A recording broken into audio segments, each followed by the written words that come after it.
Here to discuss how this election came to be, the lieutenant governor of Wisconsin, Democrat Mandela Barnes, who tweeted this today, quote, "Good morning and welcome to the S Show. Today's episode has been produced by the Supreme Court and directed by the incomparable Speaker and Senate Majority Leader duo." Lieutenant Governor, how did we get to this point? We got to this point through a long trend of voter suppression that's been going on in this state and across the country. Unfortunately, they saw an opportunity. Our speaker, our majority leader, our conservative, or you can just say Republican-controlled Supreme Court in the state of Wisconsin, and they saw an opportunity to suppress the vote here with coronavirus fears, which, Governor Evers issued an executive order to delay this election, and they immediately appealed to the Supreme Court to overturn that decision, to keep this date in place so that a low turnout would benefit the Donald Trump endorsed Supreme Court candidate Dan Kelly. And it's unfortunate because they're playing politics with people's lives, as she said. And as the reporter on the ground stated, there was torrential downpour and hail. So people were literally battling hell and high water to cast a ballot also while this coronavirus epidemic is taking place. I know that obviously the governor that you work with has issued the executive order. He called for a delay. He did take a while to get there, though. I mean, I watched this whole thing build up for weeks. And, 3 weeks ago were sort of the last elections we had in this country. And that was a little questionable. Ohio decided to call it off. The 3 other states went ahead. But should Democrats in the state, should the governor, should you have raised the alarms earlier, more strenuously about this? Well, alarms were raised, and I'll say one difference, too, is that the other states were simply having their presidential preference primaries. Here in Wisconsin, it was a general election for the spring here for many local offices, and like I said before, our Supreme Court race. And our governor also tried to work in good faith with the legislature. And again, we see what happens when you try that route. They don't respond to working in good faith. They are all about maintaining power here in the state and across this country. And trying to work in good faith with those Republican legislators, it got us down to the wire. And the governor saw what was going on in Milwaukee, where we see the COVID-19 pandemic ravaging the north side, where over half of the total deaths across our entire state have taken place in Milwaukee, and he did what he had to do in the final hour. And again, it shouldn't have gotten to that place anyway. Republicans in the legislature have failed to even convene. They haven't met.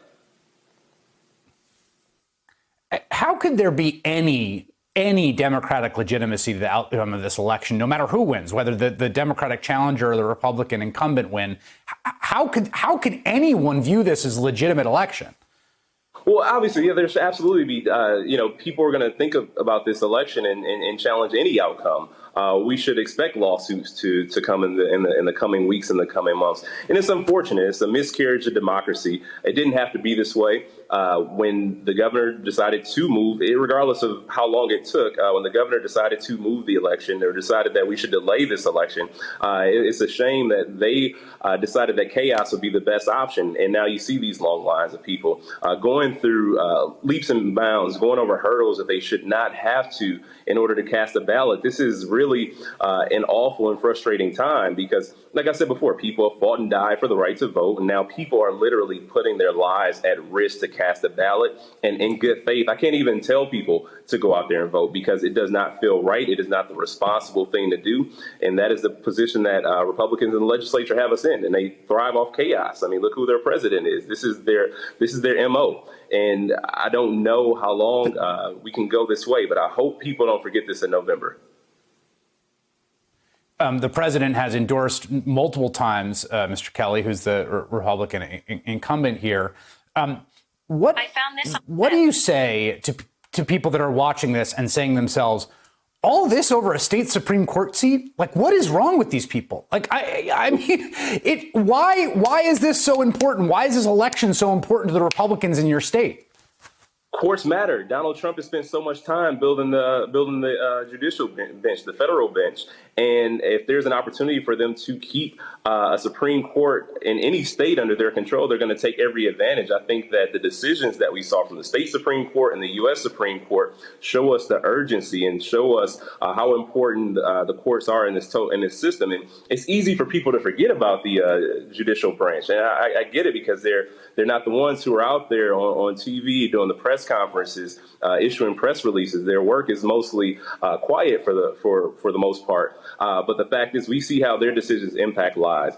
We see how decisions when it comes to women's health, we see how decisions when it comes to overall health care in the state is dictated by the judicial branch. So it's important for us to wake up and understand and realize the importance of judicial elections and step up with the same energy that they approach these elections with. They are very unabashed when it comes to supporting judicial nominees. We, as progressives, as Democrats, need to step up and fight with the same vigor. We need to make sure that we are not going to let the courts fall into very regressive hands, those that want to turn back the hands of time, those that want to take us back centuries in terms of civil rights, in terms of voting rights, in terms of social justice, as far as equality. And the list goes on and on and on.